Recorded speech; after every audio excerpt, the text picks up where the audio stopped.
এখন এই কলা গাছ নাগানোর সঠিক সময় এখন চৈত্র মাস। এই চৈত্র মাসে কলা গাছ নাগালে কিন্তু আপনি সব থেকে ভালো হয়।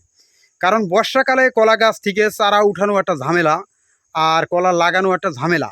আমি মনে করি কলা গাছ বর্ষাকালের থেকে এই শুকনাকালে কলা গাছ লাগানো মনে করি ভালো। কারণ বর্ষাকালে যখন কলা গাছ থেকে চারা উঠাতে যায় তখন কিন্তু কলা গাছ একটা রিস্ক হয়ে যায়।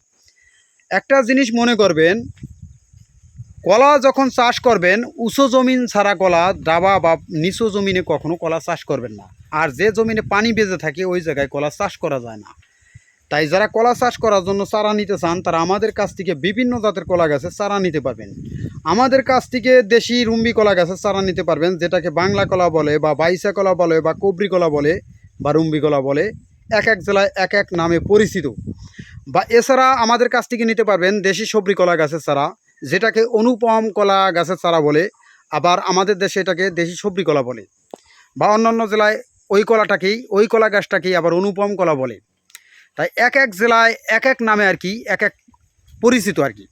তাই আমাদের কাছ থেকে দেশি সবরি কলা গাছের চারা নিতে পারবেন, বাহিরিয়ান দুঃসবরি কলা গাছের চারা নিতে পারবেন, জিনাইন কলা গাছের চারা নিতে পারবেন। এছাড়াও রঙিন সাগর কলা গাছের চারা নিতে পারবেন। কোনো এলাকায় কাঁচকলা বলে বা কোনো এলাকায় আনাজি কলা বলে, এক এক জেলায় এক এক নামে পরিচিত। যেটা তরকারি করে খায় ওই কলাটা আমাদের কাছ থেকে ওই কলা গাছের চারা নিতে পারবেন। আমাদের কাছ থেকে সুন্দর সুন্দর কলা গাছের চারা নিতে পারবেন।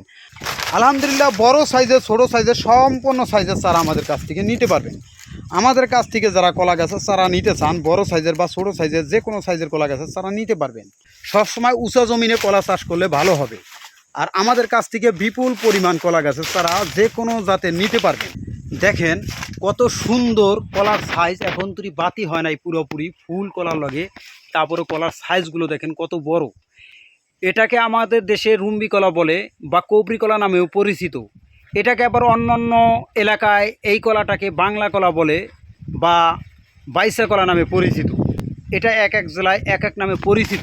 অর্থাৎ এই যে কলা গাছের চারাটা দেখতেছেন, এই কলা গাছের চারাটা সুন্দরভাবে এইভাবে কেটে এইভাবে কেটে এই নিচের অংশটা আপনাদেরকে সুন্দরভাবে বস্তায় প্যাকেটিং করে দিয়ে থাকবো। এরকম মোটা সাইজের কলা গাছের চারাও নিতে পারবেন, আর চিকন পছন্দ করলে সেটাও নিতে পারবেন আমাদের কাছ থেকে। আমাদের কাছ থেকে বিপুল পরিমাণ কলা গাছের চারা নিতে পারবেন। যারা চাষ করার জন্য কলা চারা নিতে চান যে কোনো জাতের কলা গাছের চারা নিতে পারবেন। যে কোনো জাতের কলা গাছের চারা নিতে আমাদের সাথে যোগাযোগ করুন, আমরা বিভিন্ন জাতের কলা গাছের চারা দিতে পারবো।